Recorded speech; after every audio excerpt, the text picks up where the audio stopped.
Hey everybody, it's Jason Blaha here, and today I want to chat with you guys a little bit about getting tight on the bench press. And you guys are going to see a few different variations of the bench press. This I'm putting up from training clips of mine from the last week. You're going to see singles with the pause bench.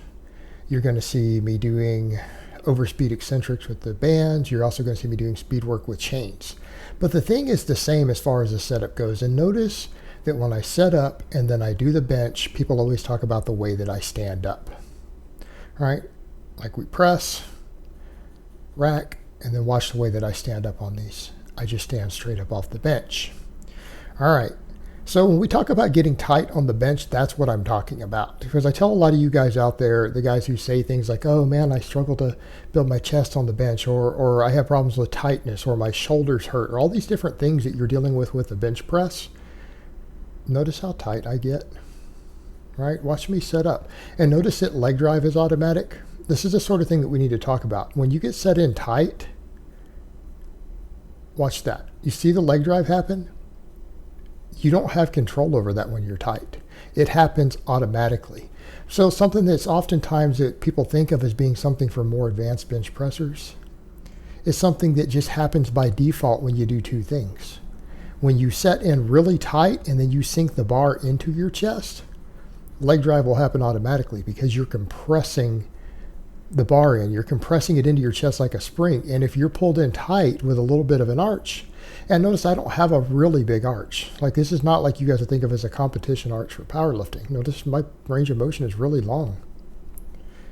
You know, medium grip, moderate arch. But what happens when you get set in tight? Well, because you are ratcheted up so tight with your legs that you're creating almost a spring-like effect. And so then when you sink that bar into your chest, what happens? It's compressing your body into the arch a little bit. And then when you go to press it, the legs spring you up automatically, right? They spring you up automatically. And obviously not so much when you're doing the speed bench with the bands like that, because you're just reversing it. So the leg drive is going to be less pronounced. But when you pause, if you sink it, it's going to spring you up automatically. So when we talk about getting tight on the bench, watch my feet. All right. Because a lot of you guys, if you just lay down flat on the bench, you're not tight.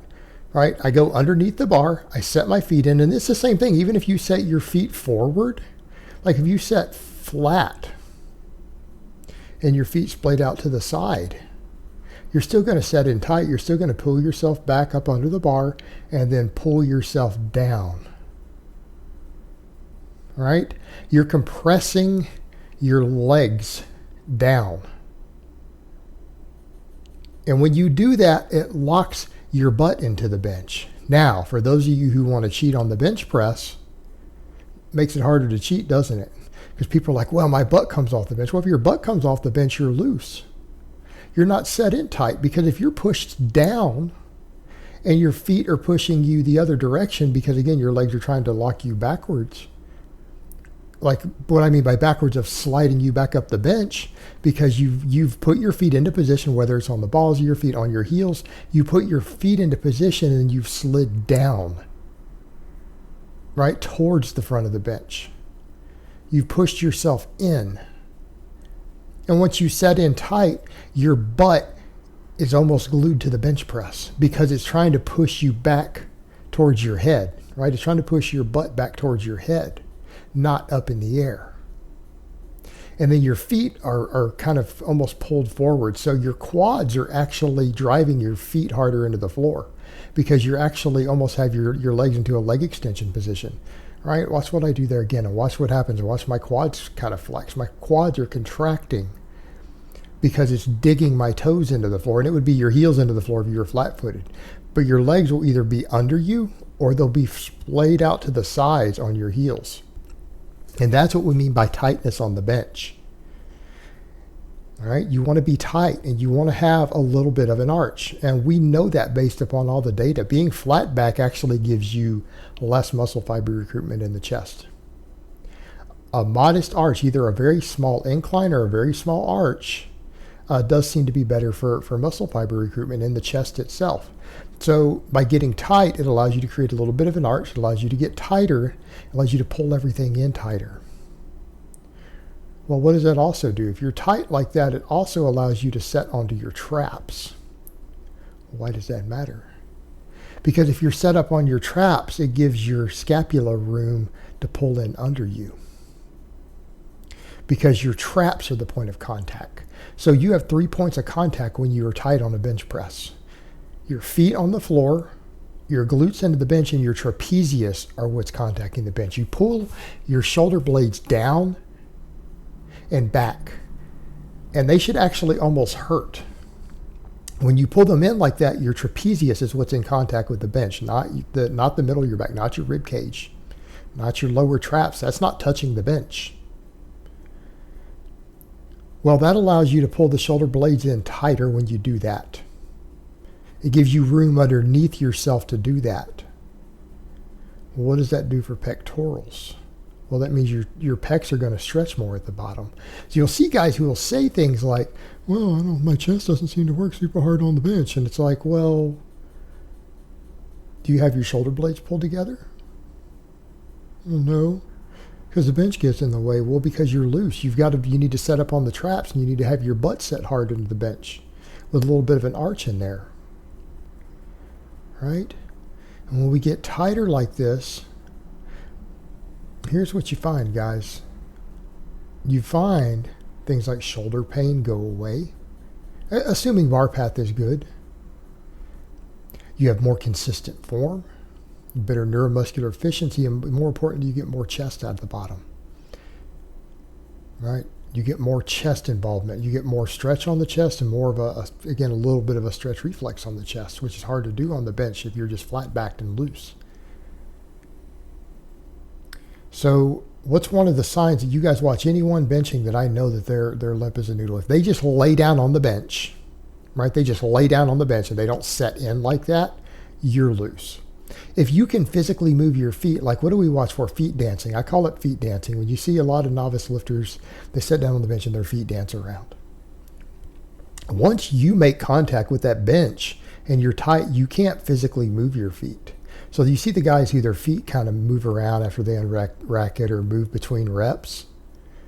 What does that tell you? That tells you that they're super loose. They're like a big floppy noodle, and then you want to dance your feet. Well, you're losing tightness. You're losing tightness. That's the very guys who say things like, well, I don't feel my chest on the bench press. Man, my shoulders always hurt. Right? Scapula stay together. A lot of people will ask too when you're like that, do you pull the scapula apart at the top? No.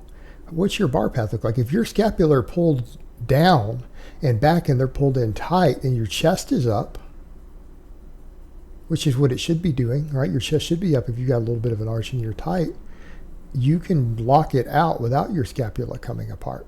Your scapula can stay together and you can totally lock your elbows at the top, right? They're my scapula together when I unrack it. You set the J-hooks to a point to where you can have them pulled together. So if you can unrack it with your shoulder blades pulled in tight, you definitely don't have to take them apart to lock it.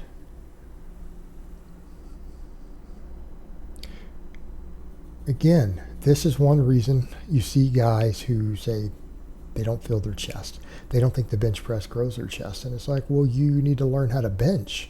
If you don't know how to perform the bench press even remotely correctly, that's why. And here's the other thing you've got to think about with it. If you're a raw bench presser and you don't have a shirt to help you, and you can't maximally recruit your pectorals coming out of the bottom, you're going to bench a lot less weight. You bench a lot less weight. So what are our key points here? You've got to pull your feet in tight. They need to be over to the sides, or they need to be under you, depending upon, whether you go heels or toes down, if you want to get as tight as possible.